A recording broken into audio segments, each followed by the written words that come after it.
வணக்கம் நாகை மீனவன். இன்னைக்கு நம்ம என்ன பார்க்க போகிறோம் அப்படின்னா, எல்லா கடற்கரை எல்லா துறைமுகத்திலுமே ரொம்ப ஃபேமஸாக ரொம்ப பார்த்தோன்னே பிடிச்சி வாங்குகிற மீன்னா எல்லாருமே கொடுவா மீனை தான் சொல்லுவாங்க.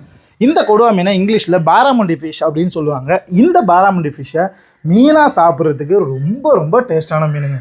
அதே அளவு எந்த அளவுக்கு மீனாக சாப்பிட்றதுக்கு எல்லாருமே விரும்புவாங்களோ அதே மாதிரி கருவாடு ரெடி பண்ணுறதுக்கு ரொம்ப ரொம்ப ரொம்ப டேஸ்டான மீன்.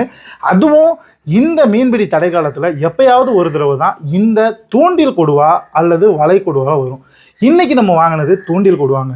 இந்த மீன் எவ்வளோ ஃப்ரெஷ்ஷாக இருக்குது அப்படின்னுங்கிறத வீடியோட ஃபஸ்ட்லேயே அந்த மீனோட காவலையை தூக்கி காமிச்சிருப்போம். அவ்வளோ ஃப்ரெஷ்ஷான மீனை எதுக்காக கருவாடு போடுறோம் அப்படின்னா, இதை வேதாரண்யத்துலேருந்து ஒரு அண்ணன் இப்போ நம்ம வஞ்சிர மீன் கருவாடு ரெடி பண்ணுற வீடியோ போட்டுறதுக்கு பிறகு இந்த மீனை கொடுவா மீன் எனக்கு அப்படியே வாங்கி எனக்கு முழுசாக காய வச்சு அந்த முழு கருவாடும் எனக்கு வேணும் அப்படின்னு சொல்லியிருந்தாங்க. அதுக்காக தான் இந்த கொடுவா மீனை கருவாடாக நம்ம இப்போ ரெடி பண்ணுறோம். அந்த ஃப்ரெஷ்ஷாக வாங்கின கொடுவா மீனை நல்ல மீன் வெட்டுறவங்கள வச்சு நல்லா ப்ராப்பராக கிழித்து ப்ராப்பராக க்ளீன் பண்ணி அதில் உள்ள நெட்டியை பாருங்களேன். அப்போ இந்த கொடுவா மீனோட நெட்டியே இவ்வளோ பெருசு இருக்குது அப்படின்னா அந்த மீன் கிட்டத்தட்ட ஒரு 4.5 to 5 கிலோ இருக்குங்க. அந்த மீனை வெட்டி இன்றைக்கி அந்த மீனை கருவாடு போட போகிறோம். இந்த கருவாடு ஏற்கனவே சேல் ஆகிடுச்சிங்க.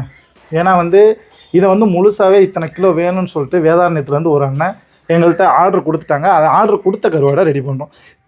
இந்த மாதிரி உங்களுக்கு எந்த மீனில் வேணால் கருவாடு வேணும் அப்படின்னு நீங்கள் நினச்சிங்க அப்படின்னா எனக்கு இப்போ ஸ்க்ரீனில் தெரிய நம்பருக்கு ஃபோன் பண்ணி நீங்கள் சொல்லிட்டீங்க அப்படின்னா கருவாடு அடுத்த நாளே ஹார்பரில் மீனாக ஃப்ரெஷ்ஷாக வாங்கி அதை ரெடி பண்ணுறதுக்கு ஒரு 2 to 3 நாள் ஆகுங்க.